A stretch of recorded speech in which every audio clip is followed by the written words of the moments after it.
The fighting aircraft of the RAF fly in many different roles, using a wide variety of guns, bombs, rockets and missiles.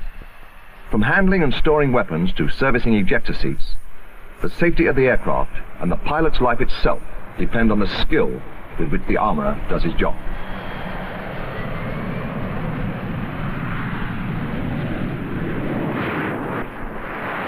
The responsibilities which the armourer must be prepared to accept as part of his service career require a high level of training, and for direct entrance, this starts at the RAF Technical School at Halton.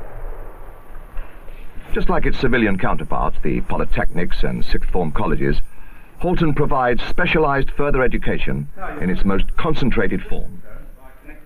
The weapons fitters course is designed with the special requirements of the RAF very much in mind.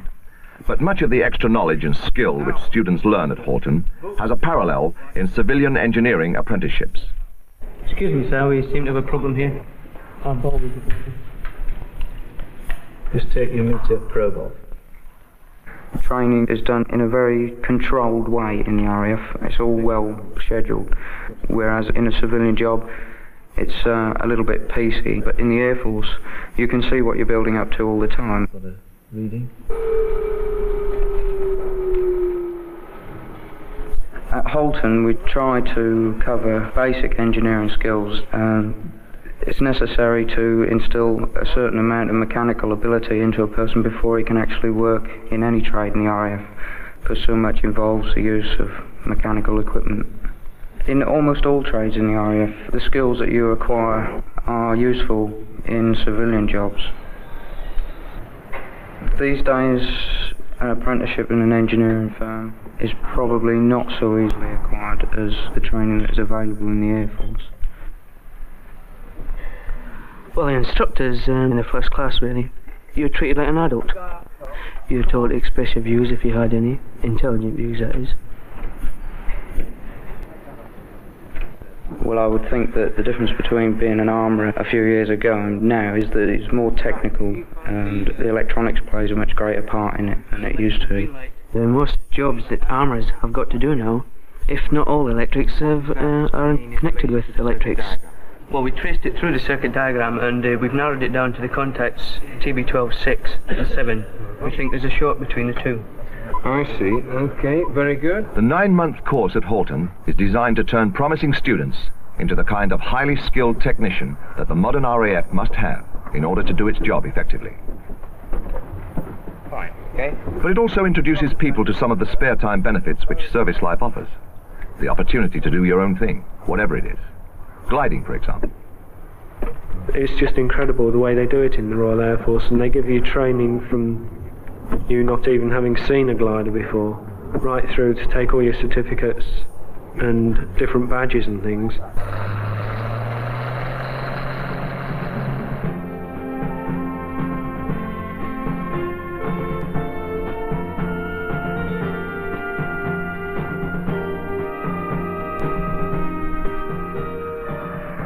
Every operational air station has its complement of arms.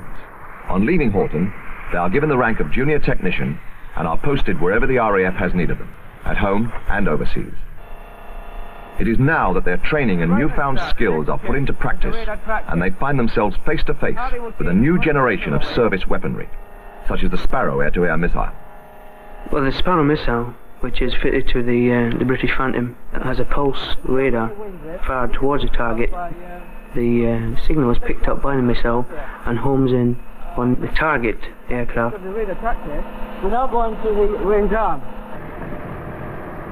If and when, in the event of war, if they were actually split down to the basic components, it would take far too long to build them up and issue them to the squadrons. So we have them what we call ready-use storage, and they're all ready on trolleys, ready to be towed out to the aircraft for loading up. The Harrier, designed and built in Britain, is primarily used by the RAF for low-level attack.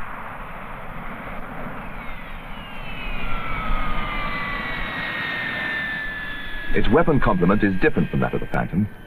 It is armed with Aiden automatic guns and high-explosive rockets carried in launcher pods. The complex circuitry of the launcher is checked on a test set by a junior technician. How's it going? Because the Harrier is a close support aircraft, the launcher and the aircraft go together very well. With HE heads, it only needs to fire off about 3 or 4 on something like a tank target to absolutely demolish it, whereas on a building it can fire off the complete lot and totally demolish that. It's up to the pilot how many fires off. Electrics is becoming the thing of the future, but the mechanical side of it's still got a lot to do with it. The gun, although it's electrically fired, it's still very much a mechanical piece of equipment.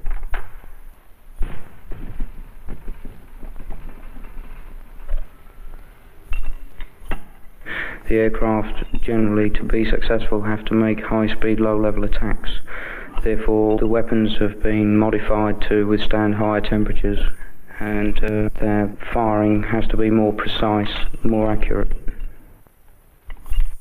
Perfect reliability is vital to the success of an aircraft's mission. If it reaches its target and its weapons fail to fire, it might just as well have stayed on the ground. The meticulous care with which an armourer carries out his job, whether testing the circuitry on a rocket launcher, servicing an automatic gun, or reassembling the pieces of a bomb release mechanism, has a direct bearing on whether the pilot, the man who pulls the trigger, succeeds or fails.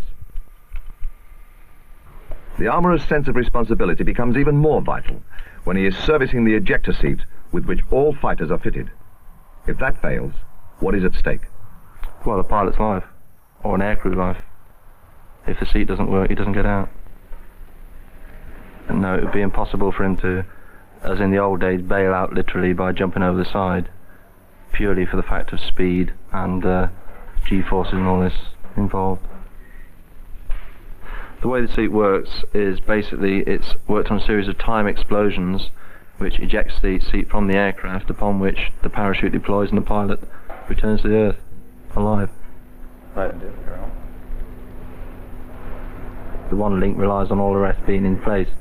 There's no point in having my part working and somebody else's not. So it's just all got to be 100%. That's it.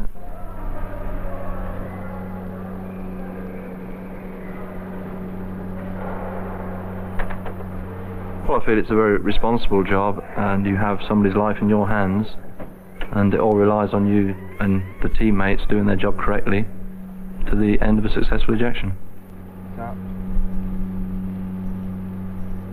The job of an armourer divides itself neatly into 2 basic areas. Second line servicing, which is normally done in a workshop or hangar, involves the maintenance and testing of all the weapons up to the point when they are declared ready to be fitted to an operational aircraft.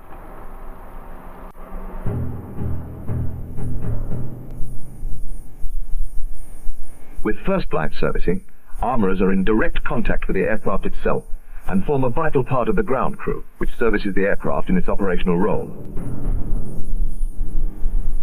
Their job is to have the weapons at instant readiness, so that when the aircraft returns for fuel and fresh armament, rearming takes only a matter of minutes.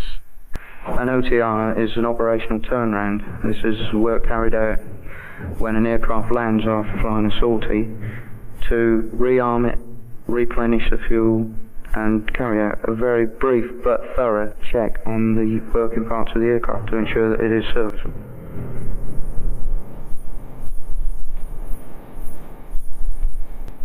The last job in an operational turndown is the removal of the safety pins from the pilot's ejector seat.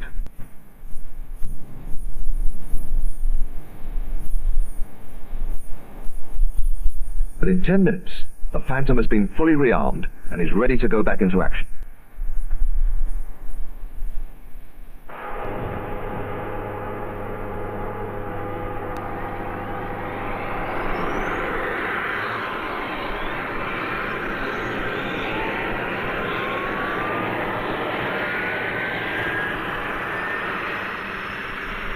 Phantom 1-4, taxi. 1-4, taxi for runway 26, left hand. Going to be 1011. 1-4, roger, 26 left hand, 1011.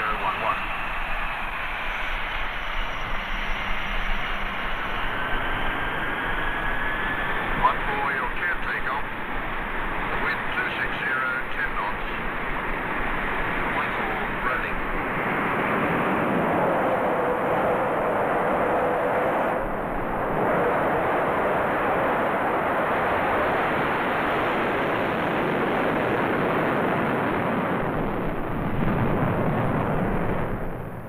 Phantom, Britain's #1 fighter interceptor, has to operate from conventional airfields. But there are occasions when the need for strategic mobility means that the RAF and its armourers are faced with more difficult working conditions. Well, I think if you come into the RAF to do any sort of a trade, you've got to be prepared to put up with anything. It's a challenge, and the more of a challenge there is, the more interest you can get from the work. The Harrier does not always need the luxury of a runway. Its ability to take off and land vertically means that it can be rearmed wherever it happens to be, provided that the weapons and the armourers can get there too.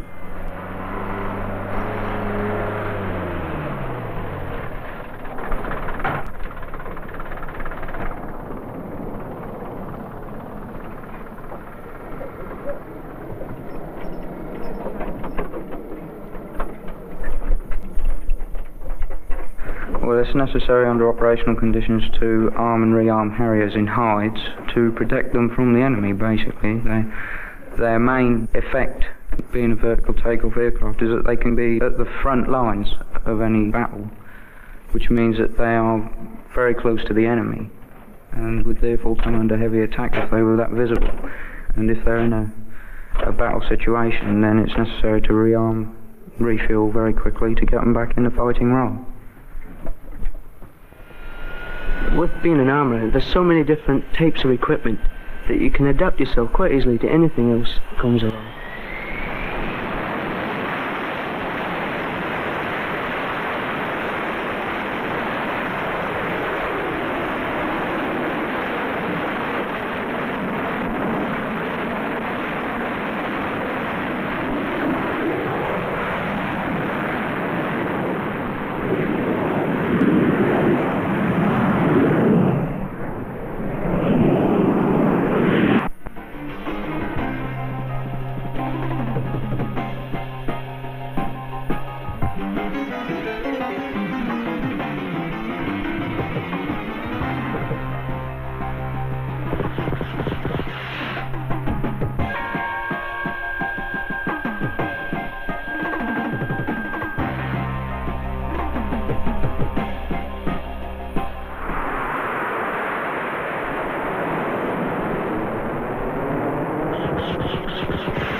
I think it's a feeling that all armourers have, that you're in the sharp end